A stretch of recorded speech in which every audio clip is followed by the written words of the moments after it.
শেরপুরের উত্তরের সীমান্তে ঝিনাইগাতি উপজেলার কাংসা ইউনিয়নে মেঘালয় পাহাড় ঘেঁষা টিলার মাঝে ছোট্ট এই গ্রাম হালচেটি কোচপাড়া।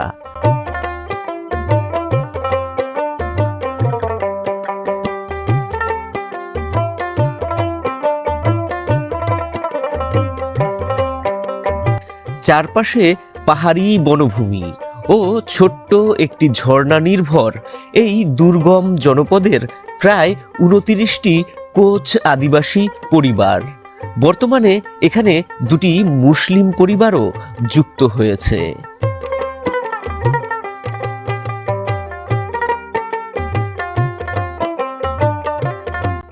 এই জনপদে নেই কোনো উন্নয়ন, তবে রয়েছে ইতিহাস, একটি জাতির জীবনধারা আর প্রায় হারিয়ে যেতে বসা এক সংস্কৃতির শেষ আশ্রয়স্থল। সুপ্রিয় দর্শক, শেরপুর জেলার ঝিনাইগাতি উপজেলার কাংসা ইউনিয়নের হালচেটি কোচপাড়া সীমান্ত জনপদ থেকে আপনাদেরকে স্বাগত জানাচ্ছি। প্রিয় দর্শক, এই যে হালচেটি কোচপাড়া গ্রামটি, এটি মূলত একদম সীমান্তবর্তী, বিশেষ করে ভারতের মেঘালয় সীমান্তবর্তী একটি কোচ আদিবাসীদের গ্রাম। এখানে আপনার চারপাশে রয়েছে দেখুন সমৃদ্ধ গজারি বন। এই গজারি বনের পাশ থেকে দর্শক এখানে ভারতের থেকে একটি ছোট্ট পাহাড়ি ঝর্ণা নেমে আসে। এই ঝর্ণার পাশ থেকেই কিন্তু এই যে দেখুন কৃষি জমি এই সীমান্তবর্তী জনপদে, এবং এখানে যে কোচ আদিবাসীরা রয়েছে তাদের জমির সংকীর্ণতা রয়েছে। তারা এই যে এই ধরনের যে পাহাড়ি ভূখণ্ড রয়েছে, এই ভূখণ্ডের পাশ থেকে, এই নদীর পাশ থেকে মানে যে অল্প স্বল্প জমি তারা পায় সেটা চাষ করে। তো আজকের পর্বে দর্শক আপনাদেরকে ঘুরে ঘুরে আমরা এই সীমান্তবর্তী জনপদটিকে দেখানোর চেষ্টা করব এবং এখানকার যে কৃষি এবং প্রকৃতি সেটা তুলে ধরব। আর তার পাশাপাশি এখানে হালচেটি কোচপাড়া যে গ্রামটি দর্শক, এটি একটি অত্যন্ত সমৃদ্ধ কোচ গ্রাম, এবং এই গ্রামের ভেতরের যে মাটির ঘরগুলো রয়েছে এত মসৃণ আর এত নান্দনিক। আমি সীমান্ত জনপদে বহু গ্রাম ঘুরে ঘুরে দেখেছি এবং আপনাদেরকে দেখানোর চেষ্টা করেছি, কিন্তু এই হালচেটি কোচপাড়ার যে ঘরগুলো রয়েছে মাটির এবং এখানকার যে পরিবেশটা, এটা মানে আমি দেখে মুগ্ধ হয়ে গেছি। আশা করি আপনারাও মুগ্ধ হবেন। তো চলুন দর্শক, আর কথা না বাড়িয়ে আজকের আমাদের এই পর্বের ভিডিওটা আমরা এখান থেকেই শুরু করছি। প্রিয় দর্শক দেখুন, এই যে হচ্ছে আপনার একটি ছোট্ট পাহাড়ি ঝর্ণা, কিংবা আমাদের এই বাংলাদেশের ভেতরে যখন চলে আসে সেইটাকে আমরা নদী বলি কিংবা ঝর্ণা, যেটাই হোক আমরা বলি। তো এখান থেকে আপনার বর্ষার সময় প্রচুর পানি আসে, কিন্তু এখন যেহেতু খরার সিজন, রুক্ষ, তো এখন পানি কম থাকে। কিন্তু এই অঞ্চলগুলোতে যেহেতু পাহাড় থেকে পানি চুয়ে চুয়ে নামে, ফলত এখানে পানি কখনোই শেষ হয় না। তো যার কারণে এই পানিটাকে এখানে এই কোচ আদিবাসীরা তুলনামূলকভাবে কম বেশি ব্যবহার করতে পারে, এবং এই জমিটুকুর উপর দিয়েই কিন্তু তাদের জীবন জীবিকা নির্বাহ হয়। আর তার পাশ দিয়ে দেখুন এখানে কিন্তু পাহাড়ি টিলা এবং বনভূমি, এবং আপনি যতই দেখবেন যে অঞ্চলগুলো অত্যন্ত দুর্গম, আর এই নদীর ওপারে দেখুন গজারি বনে ভরা। তো এখান থেকে দর্শক কিছুটা এগুলোই হচ্ছে ভারতের সীমান্ত।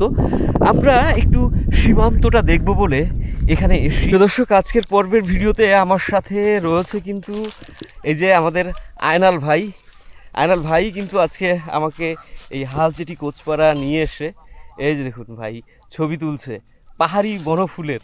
হ্যাঁ ভাই, হ্যাঁ, আপনি তো পাহাড়ে পাহাড়ে থাকেন, কিন্তু এই ফুলটার কি নাম বলতে পারবেন ভাই? না না, আমি বলতে পারবো না। আমি যদিও এটার এই ফুলের যে একটা ফল হয় সেটা খাইছি, কিন্তু কি যে নাম এটা আমার মনে পড়তেছে না। জাস্ট ও, এটা খাওয়া যায়? খাওয়া যায়। আচ্ছা ভাই, এই যে নদীতে অনেকে গোসল করছে দেখছি এখানে, হ্যাঁ, এটা আমাদের বাংলাদেশের ছেলে মেয়েরা। এটা হলো তাহলে মানে বর্ডার কই? বর্ডার কাছেই, বর্ডার কাছেই। ওই যে বর্ডার থেকে নদী নাই মারছে, এটা বর্ডার। ওইখানে যে এই যে আপনার ওই যে বেড়া দিছে দেখলাম, ওটা কি সীমান্ত নাকি? ওখানে সীমান্ত। ওখানে চলেন আগে যাই দেখি। আচ্ছা চলেন দেখি। প্রিয় দর্শক, কি পাহাড়ি বনভূমির ভেতরে অ্যাকচুয়াল এই নদীটিকে এখানকার স্থানীয় আদিবাসীরা, বিশেষ করে কোচেরা ব্যবহার করে, এবং এই যে জমাট পানিটা রয়েছে এখানে তো মানে আপনার উঁচু নিচু টিলা পাহাড়ি ভূখণ্ড, তো এর ভেতরে কিন্তু পানির অনেক সংকট রয়েছে। তো ফলে এই যে পানিটা এটাকে কিন্তু তারা ব্যবহার করে বিভিন্ন কাজে, মনে হয় দৈনন্দিন সকল কাজেই তারা এই পানিকে ব্যবহার করে। দেখুন এটা ভারত থেকে নেমে এসে, এবং ওই যে ওখানে মানুষজন রয়েছে ওটাই হয়তো সীমান্ত, কিন্তু কাঁটাতার এখানে দেখা যাচ্ছে না, হয়তো আরেকটু সামনে গেলে দেখা যাবে।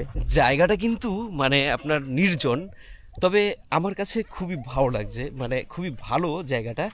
আর পাহাড় থেকে কিভাবে দর্শক ঝর্ণা নেমে আসে সেটা যদি আপনারা দেখেন মানে অবাক হবেন। দেখুন এই যে কিন্তু সুন্দর করে দেখুন এখান থেকে এই যে পাহাড়ি ঝর্ণা নেমে আসছে, উপর থেকে কিন্তু নামে। দেখুন ওই যে পাহাড় থেকে যে দৃশ্যগুলো নামে ঝর্ণা, সেগুলো কিন্তু এইখানে ওইভাবে মানে আপনার দৃষ্টিনন্দন নয়, মানে কিংবা যে উপর থেকে যে পড়ে সেই রকম কিন্তু বিষয়টা নয়। তারপরেও মানে এটা দেখে কিছুটা অনুমান করা যায় যে এখানে আসলে পাহাড় থেকে কিভাবে উপর থেকে পানিটা নামে। দেখুন এই যে উপর থেকে কিন্তু পানিটা নেমে এখানে কিছুটা আটকে রয়েছে, এটা কিন্তু একটা লেকের মতো হয়ে গেছে। দেখুন খুব সুন্দর, এই যে দেখুন যদি দেখাই খুবই ভালো লাগবে। আর এই পানিটা কিন্তু অত্যন্ত স্বচ্ছ। এখানকার মাটি দর্শক আপনার লাল মাটি এক ধরনের, দেখুন এই যে লাল মাটি, এবং এই টিলার ভেতরে আমাদের বাংলাদেশের ভেতরে সীমান্ত জনপদে যারা থাকে, বিশেষ করে এইখানে তো কোচ আদিবাসীরা থাকে, তো তারা কিন্তু এখানে গবাদি পশুও চড়াতে আসে। দেখুন এটি একটি লেকের মতো তৈরি হয়েছে এইখান থেকে, এই যে ঝর্ণাটা যেটা নেমে আসে পাহাড় থেকে। তো এখানে আপনার এই স্বচ্ছ পানিতে আদিবাসী ছেলেরা গোসল করছে, বিশেষ করে কোচ আদিবাসীরা। ওই পারে যেতে হলে সম্ভবত এই নদীটাকে পার করতে হয়, কিন্তু ওপারে যাওয়া যাবে না। এখান থেকে বর্ডারটা ভাই কত দূর? সামনেই? কতটা আছে কাঁটাতারের বেড়া? যাওয়া যায়? যাওয়া যায় না? তোমরা যাও না? তোমরা কত দূর যাও? এই পর্যন্তই নাকি? এমনি গোসল করলে কিছু বলে? এখানে গোসল করলে কিছু বলে না? না প্রিয় দর্শক, এখানে মূলত যে কাঁটাতারের বেড়া রয়েছে কিংবা ভারত সীমান্ত রয়েছে, সেটি মূলত হচ্ছে গিয়ে আপনার পাহাড়ি একেবারে বনভূমির ভেতরে। তো ওখানে মানে আপনার এখানকার যারা স্থানীয় রয়েছে তারা যায় না। তো ফলে আমরা এখানে মানে আপনার ঝুঁকি নিয়ে যে যাব, ব্যাপারটা আসলে মানে বর্ডার দেখাটা এতটা আগ্রহের কিংবা আকর্ষণের আমার কাছে নয়। বিশেষ করে এখানে বনভূমির ভেতরে তেমন কিছু তো থাকবে না, মানে পাহাড়ের ভেতর দিয়ে তারা মূলত সীমান্তের কাঁটাতার দিয়েছে। তো চলুন দর্শক, এখানে আপনার যে আমাদের হালচিটি কোচপাড়ার যে অপূর্ব সুন্দর গ্রামটি রয়েছে সেই গ্রামটি আপনাদেরকে দেখাই, এবং গ্রামের কোচেদের যে জীবন বৈচিত্র্য রয়েছে সেটা দেখাই। তো এটা আমি প্রত্যাশা করি আপনাদের অত্যন্ত ভালো লাগবে। তো এগোই চলুন দর্শক। এই পথ দিয়ে আমরা সীমান্তের ওই দিকটা থেকে ঘুরে এখন কিন্তু এই যে হালচিটি কোচপাড়া গ্রামের ভেতরে এসে পড়েছি। এই যে এখান থেকে মূলত গ্রামের বলা যেতে পারে শুরুটা হয়, এবং এখানে কিন্তু অনেক চমৎকার মাটির ঘর বাড়ি রয়েছে।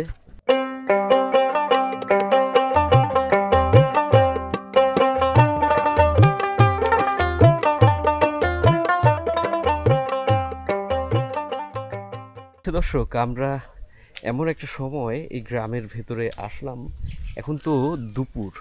এই দুপুরের সময় এই গ্রামীণ জনপদের মানুষ, বিশেষ করে যারা আদিবাসী রয়েছে, তারা কিন্তু অধিকাংশই চলে গেছে পাহাড়ি বনভূমির ভেতরে কাঠ সংগ্রহ করতে। তো এখন কিন্তু ওই বুড়া বুড়ি ছাড়া তেমন বিশেষ কিছু পাওয়া যাবে না। 100-র বেশি হয়েছে দিদির বয়স। কম করা বেড়ে তারপরে বেঁচে থাকেন, দোয়া করি আপনার জন্য। তেমন আর ওবে থাকবো না। তো দিদি তারপর তো এখন অনেক শক্ত আছে। আপনাদের এই গ্রামের ভেতরে লেফেন কেউ বানায় না দিদি? আর হ্যাঁ, কেউ বানায় না? সুতা নাই, বাজার মধ্যে সুতা পারে না, সবাই বানানো বন্ধ করে দিছে।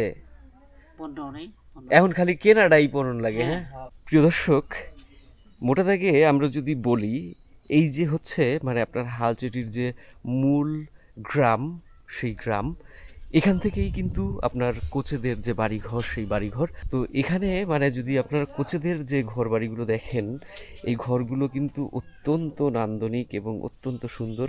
ভেতর দিকে কিন্তু আরও অনেক মাটির ঘর রয়েছে। এখানে মাটির ঘরগুলো এত সমৃদ্ধ, এগুলো দেখার মতো, মানে একদম দৃষ্টিনন্দন। এবং মাটি দিয়ে তারা যেভাবে এই ঘরগুলোকে নির্মাণ করেছে, এইটাই কিন্তু মূলত আমাদের গ্রামীণ জনপদে, বিশেষ করে কোচ আদিবাসীদের যে নান্দনিকতা, তাদের যে সংস্কৃতি, তাদের যে কালচার, সেটাকে কিন্তু চিত্রায়িত করে। এই যে এক দাদা, দাদা আপনার বাসা এটা? ও আচ্ছা, বাড়ি ঘরগুলো আপনাদের খুবই সুন্দর, মানে আপনাদের এই মাটির ঘরগুলো, হ্যাঁ, খুব যত্ন করে রাখে বোধহয়, হ্যাঁ, আপনাদের পরিবারের লোকজন। আচ্ছা আচ্ছা, আপনাদের পরিবারের আর কজন আছে এখানে? এখানে দুই পরিবার। দুই পরিবার, এই বাড়ি দুই পরিবারের, হ্যাঁ। ও আচ্ছা, এখানে মানে আপনার বাবা মাও থাকে? না, শ্বশুর শরী। ও, এটা আপনার শ্বশুর বাড়ি? আপনি শ্বশুর বাড়িতে এসেছেন, এখানে বিয়ে করছেন হালচিটি কোচপাড়ায়? আপনার বাড়ি কোথায়? হালতাটি আমার বাড়ি, এখানেই আপনার বাড়ি? এখানে। একই গ্রামের মধ্যে আপনি বিয়ে করছেন? একই গ্রামের মধ্যে বিয়ে হয়? দেয় একই গ্রামের মধ্যে, নাকি প্রেম করে বিয়ে করেছেন নাকি? আর দেখা মতে প্রিয় দর্শক, হালচিটি কোচপাড়ার এই গ্রামের ভেতরকার এই যে অংশটা যেখানে এখন আমি রয়েছি, এই অংশটাই সবচাইতে বেশি নান্দনিক। এবং এখানকার যে পরিবেশটা, এটা অত্যন্ত সুন্দর। এবং এখানকার যে বাড়িঘরগুলো অনেক চমৎকার। দেখুন, এই যে এখান থেকে শুরু হয়েছে মাটির ঘর, এখানে এই যে মাটির ঘরগুলো, এগুলো কিন্তু অত্যন্ত মসৃণ এবং সুন্দর। এই যে দেখুন। আর তার পাশাপাশি দর্শক, এখানে এই হালচিটি কোচপাড়ায় আরও অনেক বাড়িঘর রয়েছে। আমার সামনের দিকে রয়েছে, আমি যাব, আপনাদেরকে দেখাবো সেই সব ঘর বাড়িগুলো। দর্শক, এখান থেকে সামনে আমি যদি এগোই, এখানে কিন্তু এই হালচিটি কোচপাড়ার বেশ কিছু মাটির নান্দনিক ঘর রয়েছে। এবং এই গ্রামটা মানে আপনার ভেতর থেকে অনেক সুন্দর, অনেক সমৃদ্ধ। বাড়ি এইটা, এই যে এই বাড়ি দিদির। হ্যাঁ, এখন এই যে খাওয়া দাওয়া করবে দিদি। বিটি বাড়ি থাকে। বেটির বাড়ি থাকেন? হ্যাঁ। আপনার বাড়ি কোনটা তাহলে? আমার ঠিকানা নাই। ঠিকানা নাই? ও দুইটা পলা আর একটা গিন্দি আছে, ওরা মরে গেছে গা। গেন্দিটা মরে গেছে? হ্যাঁ, গিন্দি আছে, ওটা দুই গেন্দা। আবার এটাও গিন্দি। আবার এই যে মাজার গেন্দা বাড়ি, এরকম ভিন্ন মানুষ নাই, খারে ভগবান দিরা আমার পলাই। দর্শক, এই সামনের যে বাড়ি ঘরগুলো রয়েছে হালচিটি কোচপাড়ার, এটা দেখবো, এটা আপনাদেরকে দেখাবো। এখানকার ঘরগুলো খুবই চমৎকার, খুবই নান্দনিক। এই ঘরগুলো দেখার জন্যই মূলত আমি এই গ্রামটার ভেতরে এসেছি। এখানে দর্শক, এই যে হালচিটি কোচপাড়া, এখানে কোচ জনগোষ্ঠী সম্ভবত রয়েছে 29 পরিবার কোচ আপনারা এখানে, নাকি আরো বেশি? 29টাই, হ্যাঁ। কোচ দাদা বললো দর্শক, এখানে আপনার 29টাই, মানে আমি যেটা ধারণা করেছি এবং পূর্বে যেটা শুনেছি সেটাই ঠিক। বাড়ি ঘর তো সব দেখা যায় বন্ধ এখন, এই দেখুন সব তালা মেরে কোথায় যেন চলে গেছে গ্রামের ভেতর থেকে, মানে সম্ভবত বেশিরভাগই কাজে কর্মে ব্যস্ত। দর্শক, এইখানে যে কোচ জনগোষ্ঠী রয়েছে, তারা কিন্তু মূলত গোত্রের দিক থেকে তিনটিক্রি কোচ বলে আর কি। তো এই তিনটিক্রি কোচ যারা, তারা মূলত অনেকটাই হিন্দু ধর্মের যে রীতিনীতি রয়েছে, সেই রীতিনীতি তারা পালন করে। মানে তাদের রয়েছে হিন্দু ধর্মের যে দেবদেবী, সেই দেবদেবী, এবং তারা সেই ধর্মেরই পূজা পার্বণ করে। এবং অধিকাংশ মানুষই নিজেদেরকে হিন্দু ধর্মেরই বলে, কিন্তু তারা পদবী হিসেবে ব্যবহার করে কোচ। এখন এই যে কিন্তু ঘর তাদের অনেক সুন্দর, অনেক চমৎকার। আর এখন যেহেতু ফাল্গুনের শুরু, তো ফাল্গুনের শুরুতে এই গ্রামের ভেতরে আমরা লক্ষ্য করছি অনেক ফসল রয়েছে, যার মধ্যে এখানে দেখুন লাউ গাছ, চালের উপরে কি চমৎকার লাউয়ের আগাগুলো একেবারে নধর। আর এখন আম গাছে আমের মুকুল এসছে গ্রাম জুড়ে। তো এখন এই সময়টা আরও সুন্দর হয়ে উঠেছে। আয়নর ভাই, তাহলে ওনারাও তিন টিকরি কোচ। তিনটি কি দাদা বললো ওনারা তিনটি তাহলে এই জনপদে পরিবার না 29টা পরিবার বলতে কি এখানে যারা আছে মানে আমরা যত সীমান্তের দিক থেকে কোচ দেখলাম সবই তো দেখলাম দাদা 3 ডিগ্রি কোচ। তিনটি কি হ্যাঁ, আপনারা তো মানে আপনার পালন করেন হিন্দু ধর্ম, সনাতন ধর্ম যেটা বলে, দেবদেবী যে রয়েছে দুর্গা, কালী, সরস্বতী, হ্যাঁ, মনসা, এগুলোরই পূজা পার্বণ সব কিছু করেন। মানে পরিচয় হিসেবে আপনারা মানে আপনার হিন্দু ধর্মেরই পরিচয় দেন, কিন্তু পদবী আপনাদের খালি শুধু কোচ কোচ আলাদা, 3 ডিগ্রি কোচ আর কি। হ্যাঁ, আচ্ছা প্রিয় দর্শক, এই কোচ দাদার সাথে কথা বললাম, তো কোচ দাদারা কিন্তু এই দেখুন এই যে বাড়ির ভেতর দিয়ে অনেক ফসল আবাদ করেছে। এখানে দেখছি যে টমেটো হয়েছে, কিন্তু এইখানে একটা ফুলের গাছ দেখলাম। এই যে এই ফুলটা দর্শক অত্যন্ত সুন্দর, দেখুন এখানে খুব সুন্দরভাবে ফুটে রয়েছে এবং এই ফুলটার খুব সুন্দর একটা ঘ্রাণ আছে। এই যে দেখুন এই যে আরো ফুল ফুটেছে এবং গাছটা অনেকটা এখান থেকে যদি দেখা যায় তাহলে টমেটো গাছের মতো দেখা যায়। এই যে দেখুন এত সুন্দর আর কি আপনার ফুলটা, এবং এর ঘ্রাণটাও কিন্তু অনেক চমৎকার। আমি নাম জানি না, এখানে কোচ দাদাকে জিজ্ঞেস করলাম, সেও নাম জানে না। আপনারা যদি জেনে থাকেন তাহলে জানাবেন। আর এখানে আপনার আমরা যখন সীমান্তবর্তী গ্রামীণ জনপদে আসি তখন এই যে এই ধরনের একটা পাতাবাহারের গাছ আমরা দেখতে পাই। এই গাছটারও নাম আমরা জানি না, এটা দেখতে অনেকটাই আনারসের মতো, কিন্তু এটা আনারস গাছ নয়, এটা মানে জাস্ট এরকমই হয় এবং পাতাবাহারের মতোই সুন্দর দেখা যায়। এই গাছটা সীমান্ত জনপদেই বেশি। আর তার পাশাপাশি দর্শক আর একটা জিনিস আমি এখানে লক্ষ্য করেছি, সেটা হলো এই যে এই গাছগুলো, এইগুলো কি গাছ, ক্যাকটাসের মতোই দেখতে, মনসা গাছের মতো অনেকটা। আর এর পাশে দর্শক এখানে আপনার কোচেদের যে বাড়ির ভেতরে মন্দিরগুলো থাকে ছোট ছোট, সেই মন্দির, এখানে তারা সন্ধ্যা প্রদীপ জ্বালায়, দেবতাদের পূজা অর্চনা করে। এবং এই প্রত্যেকটা বাড়ির ভেতরে এরকম ছোট্ট একটা বেদি থাকে এবং সেই বেদির ভেতরে তারা পূজা অর্চনা করে, ঠিক আছে, কিন্তু তাদের আবার এই গ্রামের ভেতরে রয়েছে আরেকটা মন্দির, আপনাদেরকে আমরা দেখাবো সেই মন্দির। এবং এই মন্দিরের পরিবেশটাও কিন্তু খুবই সুন্দর। সেখানেই মূলত তাদের যে পূজা পার্বণ যেগুলো, বিশেষ করে বড় পূজা যেটা আর কি আপনারা করেন, ওই যে সামনে যে মন্দিরটা রয়েছে ওখানে হলো আপনার বড় বড় যে পূজাগুলো হয়, মানে সামাজিকভাবে যে পূজাগুলো হয় ওইগুলো ওখানে করেন। আর এমনি বাড়ির ভেতরে ছোট ছোট ওই যে আপনাদের মন্দিরগুলো রয়েছে, পদ্মা মন্দির থাকে, হরি মন্দির থাকে বাড়ির ভেতরে, এগুলো আর কি আপনাদের একদম নিজস্ব আর কি। হ্যাঁ, নিজস্ব। লক্ষ্মী পূজাটাও আপনাদের নিজস্ব ওটা ওই যে বাৎসরিক কালী পূজা করি ওই মন্দিরে আর কি, বড় মন্দিরে। দুর্গা পূজাও হয় আপনাদের? দুর্গা পূজা আমরা ওই যে শালচূড়াতে করি, এটা কয়েকটা গ্রাম মিলে আর কি। ও 3-4টি গ্রাম মিলিয়ে একটা শালচূড়াতে আর কি আপনারা দুর্গা পূজা করেন। হ্যাঁ দিদি, গরুর বাছুর ওইটা? হ্যাঁ, ওটা কি ষাঁড় বাছুর নাকি ও এটা বকনা বাছুর? হ্যাঁ, পাহাড়ে নিয়ে গেছিলেন নাকি চড়াতে? হুম, পাহাড়ে ঘাস আছে? ও, আনামালা আছে। হ্যাঁ, এখন তো এই সময় আপনার পাহাড়েও পাতা পোতা বন সব শুকাই গেছে, সব শুকাই গেছে। হ্যাঁ দিদি, এই গ্রামের ভিতরে শুনছি নাকি 2টা মুসলমান পরিবার আছে, মুসলমান পরিবার আছে নাকি এই গ্রামের ভিতরে? কোন জায়গায়? ওই সামনে? ও আচ্ছা আচ্ছা।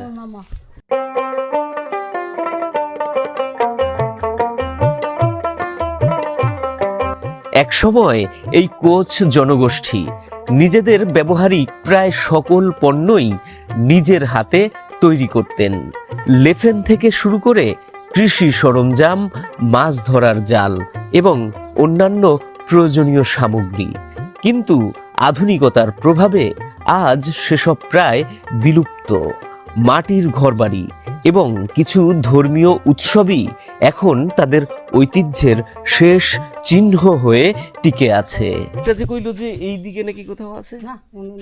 ও, তাহলে ওই নামারে আর কি আপনার 2টা না 3টা পরিবার আছে মুসলমান। হ্যাঁ, ও প্রিয় দর্শক, হালচিটি কোচপাড়াতে আমরা লক্ষ্য করলাম এখানে 4টে পরিবার রয়েছে মুসলমান। এই যে এখানে আপনার 4টে শরিক রয়েছে, তবে একটা জিনিস বোঝা গেল যে এই কোচপাড়ার মধ্যে মুসলমানরা কিন্তু ভীষণ হতদরিদ্র। আমি যদি আপনাদেরকে তাদের ঘরগুলো দেখাই তাহলে বুঝতে পারবেন। দেখুন, কোচেদের মতোই কিন্তু এখানে বাঙালি মুসলমানদের মাটির ঘর রয়েছে, আবার টিনের ঘর রয়েছে, কিন্তু মানে আপনার ঘরের ভেতরগুলো যদি আপনাদেরকে দেখাই তাহলে এখানে বোঝা যায় স্পষ্ট দারিদ্র্যের ছাপ রয়েছে। এখানে তারা রান্না করে, রান্নাঘরের পরিবেশটাও কিন্তু মানে দারিদ্র্যের প্রতীক হিসেবেই এখানে দেখা যাচ্ছে। মানে মুসলমানরা এখানে হতদরিদ্র, সম্ভবত তারা এই দারিদ্রতার কারণেই এখানে যে মানে কোচ জনগোষ্ঠী রয়েছে তাদের সাথে এসে বসবাস করছে। এই যে 3টে শিশু, এদের মধ্যে 2জন হয়েছে মুসলমান আর একজন কোচ, তারা বন্ধু। এবং দেখুন তাদের ভিতরে কিন্তু একটা নিবিড় সম্পর্ক, তারা মাটির সাথে ধুলো খেলায় ব্যস্ত রয়েছে এখন। ওর নাম হচ্ছে শাহজালাল, ওর নাম হচ্ছে জয়, আর ওর নাম হচ্ছে শাহ কামাল। হ্যাঁ খেলছে, নিবিড় সম্পর্ক দর্শক ওদের ভেতরে। ওই ও তো ক্যামেরার দিকে তাকাই হাসে। হ্যাঁ কি খাইতেছে? এই সর্বনাশ রে। আপনার মেয়ে দিদি? আচ্ছা আচ্ছা, কি নাম রাখছেন? কি সুষ্টিকা রানী। সুষ্টিকা রানী না স্বস্তিকা রানী? সুষ্টিকা। স্বস্তিকা। আচ্ছা, বয়স কতদিন হয়েছে? 14 মাস। 14 মাস। হ্যাঁ, এই বাসা আপনার? এই বাড়ি আপনার? না, বাপের বাড়ি। ও বাপের বাড়ি বেড়াতে এসেছেন। কোথায় আপনার বিয়ে দিয়েছে? কোথায়? গান্ধীগাঁও। ওই বনরানীর ওদিকে। উত্তর গান্ধীগাঁও। দর্শক, এই গ্রামের ভেতরে আবার এই হালচিটি কোচপাড়ার 29টা কোচ পরিবারের সাথে রয়েছে 2টো মুসলমান পরিবার। আমি সম্ভবত যেটা অনুধাবন করলাম, এখানে এই মুসলমান পরিবারগুলো খুব বেশি দিন হয়নি এসে। তো এই যে দেখুন দর্শক, এখন আমি আরেকটা জায়গায় এসি, এই জায়গাটার পরিবেশটাও কিন্তু খুবই সুন্দর এই কোচ পাড়ার ভেতরে। এখান থেকে আপনার অনেক চমৎকার মাটির ঘর এবং এখানে যে নান্দনিক পরিবেশ, এটা অত্যন্ত চমৎকার দেখার মতো। ঘরগুলো মানে আপনার কোচেরা খুব সুন্দর করে মসৃণ করে রাখে মাটির ঘরগুলো। মানে আমার মনে হয় যে এটা সপ্তাহে অন্তত 2-3 বার পরিচ্ছন্ন রাখার জন্য লেপা দরকার হয়। কি জানি কয়বার লেপার দরকার হয় আমি জানি না, দিদিদের কাছে জিজ্ঞেস করলে বলতে পারবো। দিদি, এই বাসা আপনার? ও, এ তো এত সুন্দর করে যে আপনার মাটির ঘরগুলো দিদি রাখেন, এটি আপনারা সপ্তাহে কয়দিন আপনার এইভাবে এটা কি গোবর দিয়ে নাকি? গোবর দিয়ে আপনারা লেপেন এই মাটির ঘরগুলো? ও, সপ্তাহে কয়দিন লেপা লাগে এইভাবে? এত সুন্দর যে রাখেন আপনারা? সপ্তাহে। প্রতি সপ্তাহে লেপা লাগে নাকি? হ্যাঁ। আচ্ছা, দিদির বেবি এটা কি ছেলে না মেয়ে? ছেলে। ও, নাম কি রাখছেন ওর? ধ্রুব। ধ্রুব? ধ্রুব কোচ? আচ্ছা আচ্ছা, ওর বয়স কত হয়েছে? 9 মাস। 9 মাস। হ্যাঁ, আচ্ছা আচ্ছা। দর্শক, এই যে ঘরগুলো রয়েছে বিশেষ করে কোচ দিদিদের, এই ঘরগুলো পরিচ্ছন্ন রাখার জন্য তাদেরকে কিন্তু বেশ কষ্ট করতে হয়।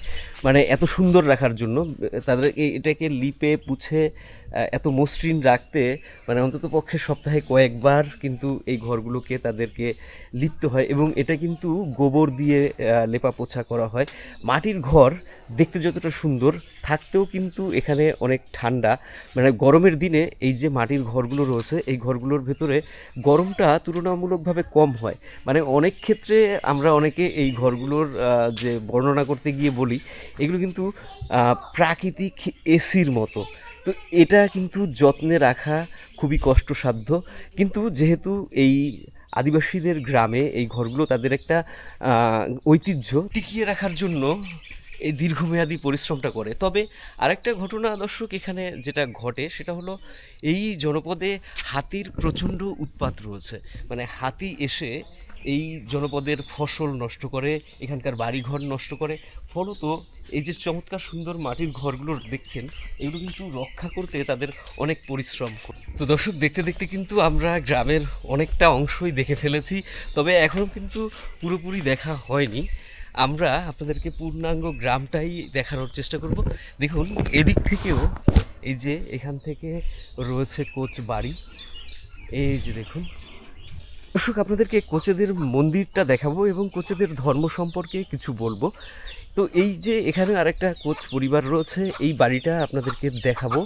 এই দিয়ে দেখুন, খুবই সুন্দর। তো এই বাড়ির ভেতর দিয়ে দর্শক একটি রাস্তা রয়েছে। তো সেই রাস্তা দিয়ে আমরা কোচেদের মন্দিরটি দেখার চেষ্টা করব এবং তাদের যে ধর্ম রয়েছে সেই ধর্ম সম্পর্কে আমরা একটু জানার চেষ্টা করব এবং আলোচনা করার চেষ্টা করব। তো দর্শক, দেখতে দেখতে আমরা কিন্তু কোচেদের যে সেই মন্দিরটিতে এসেছি। এখানে যে 29টা পরিবার রয়েছে তাদের যে একটা বারোয়ারি মন্দির, সেই মন্দির। তো এখানে দর্শক তারা পূজা করে এবং এখানে তারা কিন্তু হিন্দু ধর্মের যে দেবদেবী রয়েছে সেই দেবদেবীদের কিন্তু পূজা অর্চনা করে। আমি যদি সামনের দিকে যাই তো দেখতে পাবেন যে এখানে মূলত যে মানে আপনার মূল যে দেবী সেটা কিন্তু কালী পূজাটাই এখানে তারা বারোয়ারি হিসেবে করে। আর এখানে এই যে দর্শক আরও যে ছোট ছোট এখানে যে বেদিগুলো রয়েছে সেগুলো কিন্তু অধিকাংশেই মানে আমরা যদি বলি সেটা কিন্তু মানে আপনার হিন্দুদের যে দেবদেবী এবং তাদের যে পূজা করার যে ধরন সেটার সাথে কিন্তু পুরোপুরিভাবে ম্যাচ করে না। তো এই ক্ষেত্রে তখন প্রশ্ন আসে যে তাহলে কি কোচেদের আদি ধর্মে কোনো ভিন্নতা ছিল? হ্যাঁ দর্শক, আসলে কোচেদের আদি ধর্ম হিন্দু ধর্ম ছিল না। তারা মূলত প্রকৃতি পূজা করত। প্রকৃতির ভেতর থেকেই তারা বিশেষ করে বেঁচে থাকার জন্য যে রসদ সংগ্রহ করার জন্য, যেমন তারা বন দেবতার পূজা করত তারা পানির দেবতা, এবং তারা পূজা করত আপনার নানান রকম প্রকৃতি পূজা ছিল মূলত তাদের মূল ধর্ম। কিন্তু দর্শক, তারা যখন মানে আপনার নরনারায়ণ কোচের শাসন আমলে আসে, কোচেদের এক সম্রাট ছিল, রাজা ছিল নরনারায়ণ, তখন তারা হিন্দু ধর্মের ভেতরের যে 8টা গোত্র ছিল সেই 8টা গোত্রের মধ্যে ক্ষত্রিয় যে গোত্রটা সেই গোত্রটাকে তারা ধারণ করে এবং তারা হিন্দু ধর্মে চলে আসে। হিন্দু ধর্মে দর্শক তারা আসে ঠিক আছে, হিন্দুদের দেবদেবীর পূজা তারা করে। এই যে দেখুন দেবী মূর্তি, এই যে এখানেও কিন্তু একটা দেবী মূর্তি রয়েছে, এটা মনসা, দেখাই আপনাদেরকে। এই যে দেখুন, এই যে মনসা পূজা তারা করে। এর পাশে আরেকটা মূর্তি রয়েছে, এটা ঘোড়ার পিঠে রয়েছে দেবী। এই দেবীকে আমি ঠিক চিনতে পারছি না, তো যাই হোক। আর এর পাশে দর্শক আরেকটা রয়েছে, এই যে এইটা হচ্ছে আপনার সবচেয়ে বড়, এটা এখানে তারা পূজা করে। এটা হচ্ছে কালী মূর্তি। তো যেটা দর্শক বলছিলাম যে মূলত কোচেদের আদি ধর্ম ছিল প্রকৃতি পূজা। তো তারপরে তারা এই হিন্দু ধর্মের দেবদেবীদের পূজা ঠিকই আছে করছে, কিন্তু তারা কিন্তু এখনও পর্যন্ত তাদের পূর্বের ঐতিহ্য থেকে সরে আসেনি। বলতে গেলে তাদের সংস্কৃতির মধ্যে এখনও আমরা তাদের যে পূর্বের যে মানে ঐতিহ্য রয়েছে সেগুলোকে টিকিয়ে রাখার যে প্রবণতা সেটা আমরা লক্ষ্য করি। এই মন্দিরে এসে দর্শক এত কথা বলার পর যদি আরেকটা বিশেষ কথা না বলি, সেটা হচ্ছে এই যে দেখবেন কোচেদের যত মন্দির দেখবেন তার পাশেই এরকম প্রাচীন কোনো বটবৃক্ষ নিশ্চয়ই থাকবে, এবং এইরকম বটবৃক্ষ একটা নয় একাধিক কিন্তু কোচেদের মন্দিরে দেখা যায়, আমরা দেখেছি। এবং এই জায়গাটা হয় অত্যন্ত নিবিড়, মানে খুবই নিবিড় এবং শান্ত একটা পরিবেশে কিন্তু তারা এই মন্দিরটাকে নির্বাচন করে। ইভেন এখানে পূজা ছাড়া দেখুন এখানে আপনার এই যে পাতা পড়ে রয়েছে এটাও কিন্তু তারা এখনো পর্যন্ত পরিষ্কার করে না। যখন পুজো হবে তখন হয়তো তারা এই জায়গাটাকে পরিষ্কার করবে। তো এই দর্শক বিশেষ করে গ্রামীণ জনপদ এবং বিশেষ করে কোচেদের যখন জীবন বৈচিত্র্য দেখতে আসি এবং যখন তাদের এই মন্দিরগুলো দেখি, তখন দেখে একটা জিনিস আমার ভেতরে উপলব্ধি হয় যে তাদের জীবনের সাথে প্রকৃতি মানে এমন নিবিড়ভাবে মিশে রয়েছে, যেটা মানে দেখলে মনে হয় যেন একাকার হয়ে রয়েছে। মানে প্রকৃতি থেকে তাদেরকে কোনোভাবেই আলাদা করা সম্ভব নয়। আর দর্শক এখানে এই হালচেটি কোচপাড়া গ্রামে এই মন্দিরের পাশেই রয়েছে একটি স্কুল। এইখানে এই স্কুলে দর্শক কোচ আদিবাসী জনগোষ্ঠীর ছেলেমেয়েরা যেমন পড়াশোনা করে, তেমনি এখানে বাঙালি মুসলমানরাও কিন্তু পড়াশোনা করে। তো এটা একটা মানে আপনার কি বলবো, মানে এই জনপদের সামগ্রিক মানুষের জন্যই কিন্তু এই প্রাইমারি স্কুলটা এখানে নির্মাণ করা হয়েছে। এটা কি এনজিও থেকে করা হয়েছে এই স্কুলটা? প্রাইমারি এনজিও থেকে না?